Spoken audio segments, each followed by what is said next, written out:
If you're using the event calendar with Kadence, you'll likely come across a few quirks. Although these aren't quite as bad as when you're using other themes, as Kadence and TEC does generally work pretty well together, there's still a few things that I found that you need some custom code for.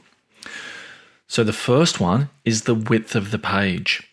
Here you can see that I've got the event calendar in a list view. And if I change to month view, or any of these views, whether it's day, list, etc., all of these views, unfortunately, don't match the width of my Kadence settings. They're too wide. And this means if I inspect the page and start to look at responsive design, we can see that my list and find events bar is extending beyond the canvas of the page. And this is a problem. Now, to fix this kind of stuff, we need to write some custom CSS. Now, I know that can be tricky, so we've written the CSS to work with Kadence for you. This is the CSS here. There are two media queries, one for the large page, one for a smaller page. So my width is 1280 pixels and 1279 pixels is the other one that I'm using. You may need to update these two values depending on the width of your site. So if you have Kadence set to a width of say 1400, you'll want to update this to match the width of your Kadence settings. Secondly, we have a bit of CSS here to fix an archive link. This is particularly for the series headers. So let's take a look at what that fixes.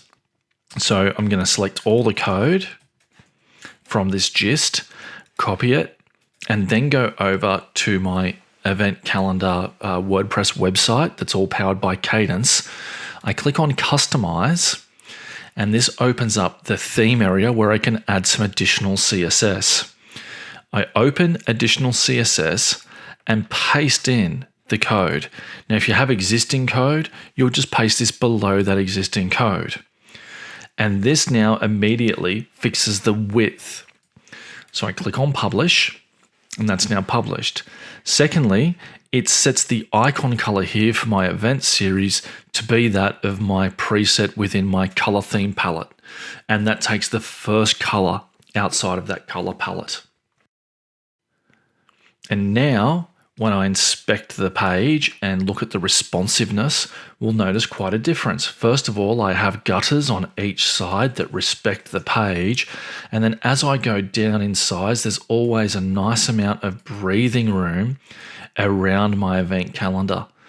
And that helps me be able to know that all of my users will have adequate space to be able to view the events on my Kadence-powered WordPress website. For more tips like this, why don't you give me a thumbs up, like and subscribe to the channel, and if there's anything else you want to know, make sure you leave a comment below on this video. Let me know what you want to know, and I'll make a video about it, and I'll see you in the next video.